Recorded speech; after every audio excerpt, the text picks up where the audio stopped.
Hello friends, आता आपण बघूया शिवा या मालिकेचा 18 मार्चचा एपिसोड रिव्ह्यू.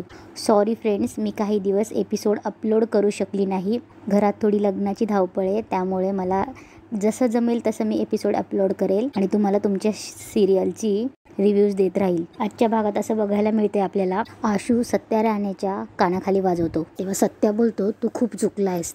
तेव्हा शिवा बोलते, मर्दानगी फक्त हात उचलण्यात नाही, उचललेला हात थांबवण्यात पण असते.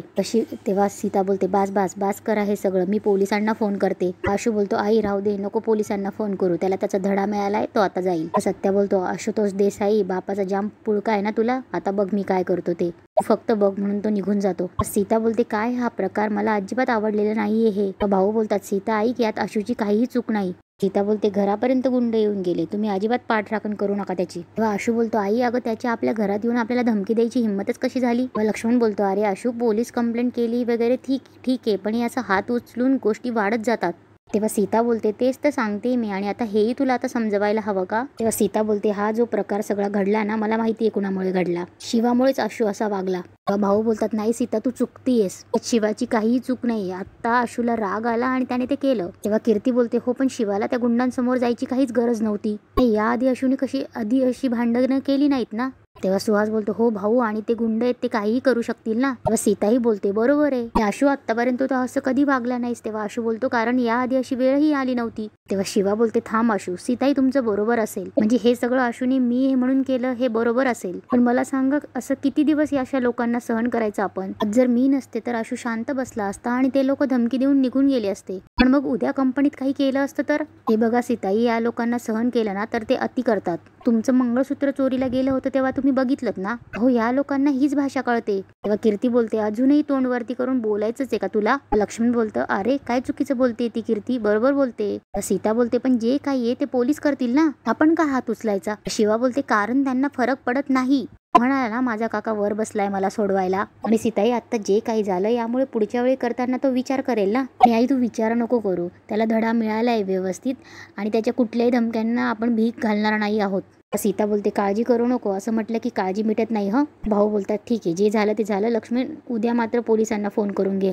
कीर्ती सुहास जवळ चिडचिड करत असते, आता ना माझी खूप चिडचिड होते. या घरातल्यांनी ना त्या शिवाला फक्त देवाऱ्यात बसवायचं ठेवलंय आता. तेव्हा सुहास बोलतो, किट्टू डार्लिंग, असं काही होणार नाहीये. तेव्हा कीर्ती बोलते, का होणार नाही, शिवा या घरात येणार नव्हती तरी सुद्धा घरात आलीच ना. काय तर आई स्वतःहून तिला इथे घेऊन आली हॉस्पिटलमधून. आणि मला हे कळत नाही, ती शिवा कितीही चुकली तरी या घरातले तिचीच बाजू घेतात. काय झालंय या घरातल्यांना.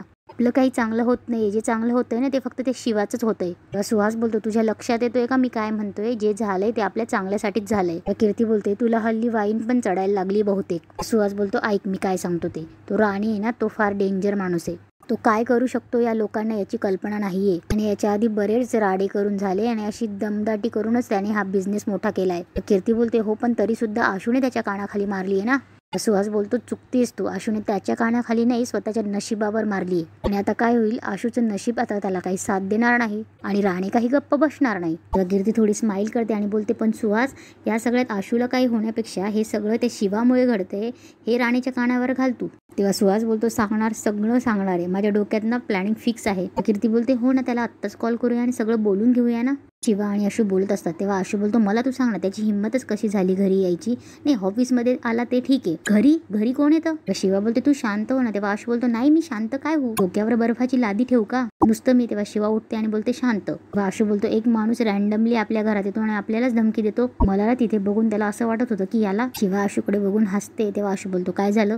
शिवा बोलते, आशू, मला ना खूप भारी वाटते, असं वाटतं तुला घट्ट मिठी मारावी. आशू बोलतो, सिच्युएशन काय चालली आणि तुझं काय म्हणजे. शिवा बोलते, अरे तू मगाशी चिडला होतास ना. आणि त्याचा हातात हात घेते आणि हातावर किस घेते. आशू बोलतो, शिवा तुझं काय चाललंय. शिवा बोलते, आशू, तू कानाखाली याच हाताने मारली की नाही, म्हणून तुला पप्पी. आशू, तुझं हे बदललेलं रूप आहे ना, हे माझ्यासाठी खूप नवीन आहे, पण मला खूप भारी वाटतंय. म्हणजे ज्या प्रकारे तू स्टँड घेतलास, त्यांना बोलला, त्यांच्याशी भांडला, असं वाटलं तुझ्याकडे बघत राहावं. आशू हसतो आणि बोलतो, डेंजरस तू. तेव्हा आशू बोलतो, अगं या सगळ्या गोष्टी तुझ्याकडनं शिकलोय मी. तुझ्याकडनं शिकलेल्या ज्या असंख्य गोष्टी आहेत ना, त्यातलीच ही एक आहे. तेव्हा शिवा बोलते, अरे हे काय, मी तुझं एवढं कौतुक करते आणि तू मला काय क्रेडिट देतो. आशू बोलतो, खरंय ते. शिवा बोलते, आशू असं काही नाहीये अरे, म्हणजे ना हे सगळं तुझ्यात होतं, मी फक्त मदत केली. तेव्हा आशू बोलतो, बरं, आत्मविश्वास तुझ्यामुळेच मिळतो.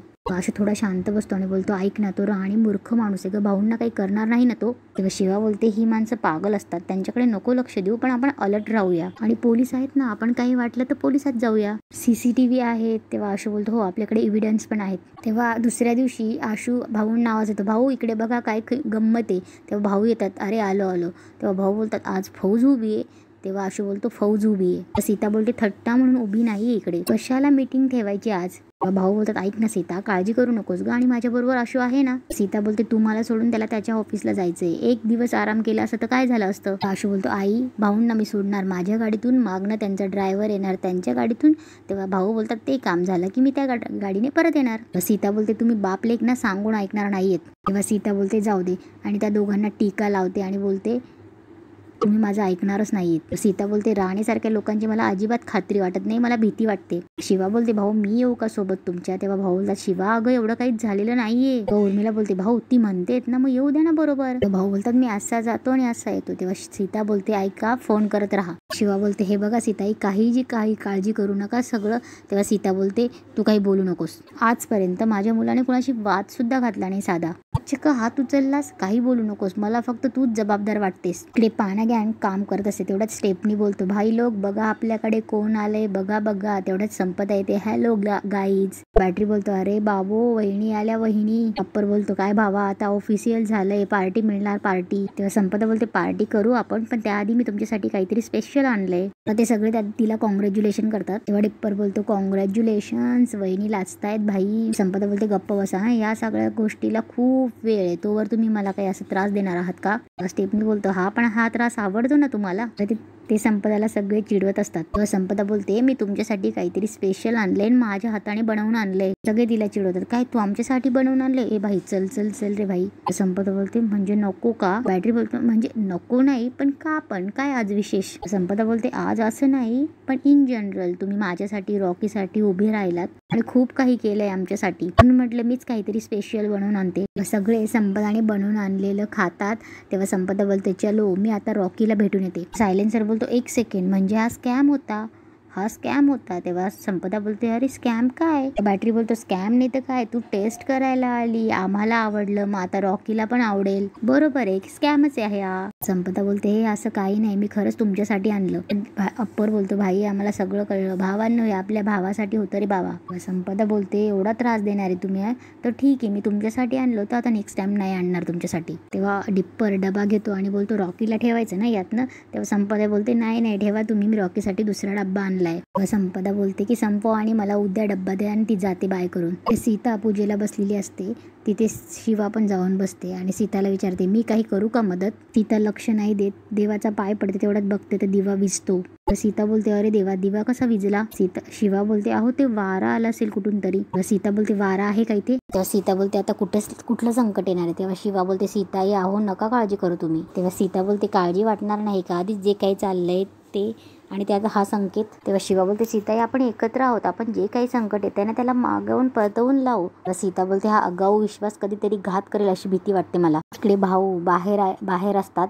तेव्हा त्यांना काही गुंड किडनॅप करतात. भाऊंना काही गुंड किडनॅप करतात, गाडीत बसवतात आणि त्यांच्या ड्रायव्हरला पण बाजूला सावरतात. ड्रायव्हर भाऊंना वाचवण्याचा प्रयत्न करतो, पण ती गाडी भाऊंना घेऊन निघून जाते. इकडे सीता बोलत असते, तो माणूस घरी आल्यापासून हुरहुर लागली माझ्या मनाला. शिवा बोलते, अहो तो काही करणार नाही कुणाला. तेव्हा सीता बोलते, शिवा आता तुझ्या समजवण्याची गरज नाही मला, तू आधी आशूला फोन लाव. लक्ष्मण आणि उर्मिला तिथे येते आणि बोलते, अरे वहिनी काय झालं. तेव्हा सीता बोलते, अहो मी पूजा करते आणि अचानक दिवा विझला, सकाळपासून असंच काहीतरी वाटत होतं विचित्र. तेव्हा लक्ष्मण बोलतो, ऐक ना वहिनी, मी ऑलरेडी पोलिसांना फोन केला. तेव्हा सीता बोलते, तुम्ही आशूला आणि यांना फोन लावा ना. इकडे ती गुंडांची गाडी भाऊंशी झटापटी करत असतात. त्यातला एक भाऊंचा फोन घेतो आणि बाहेर रस्त्यावर खिडकीतून फेकून देतो. भाऊंचा ड्रायव्हरही त्या गाडीचा पाठलाग करतो. तेव्हा तो ड्रायव्हर आशूला फोन करतो आणि बोलतो की, अहो साहेब, काही गुंड भाऊंना घेऊन गेले. तेव्हा आशू बोलतो, असं कसं झालं, मी तुम्हाला सांगितलं होतं भाऊंची सावली म्हणून थांबा तिथे. ड्रायव्हर बोलतो, मी त्यांच्या सोबतच होतो, मी अडवायचा प्रयत्न केला, पण त्यांनी मलाही धक्का मारला आणि भाऊंना घेऊन गेले. तेव्हा ड्रायव्हर बोलतो, मी त्यांचा पाठलागच करतोय, तेव्हा आशू बोलतो हो ठीक आहे, तुम्ही गाडीचा पाठलाग करा, त्या गाडीला नजरेआड जाऊ देऊ नका. तेव्हा आशू पोलिसांना फोन करतो आणि सांगतो की सकाळी माझे काका आले होते, थोडी इमर्जन्सी आहे, भाऊंना माझ्या वडिलांना कोणीतरी किडनॅप केलं आहे. आशू शिवाला फोन करतो. तेव्हा शिवा बोलते आशू बरं झालं तू फोन केला, सीताईंना जरा फोन कर ना, तो राणी येऊन गेल्यामुळे त्यांची खूप भीती वाढली. तेव्हा आशू बोलतो शिवा ऐक, सीताईची भीती खरी ठरली आहे. तेव्हा शिवा बोलते म्हणजे? तेव्हा आशू बोलतो भाऊंना किडनॅप केलं आहे कोणीतरी, आणि तिथेच आजचा एपिसोड संपतो.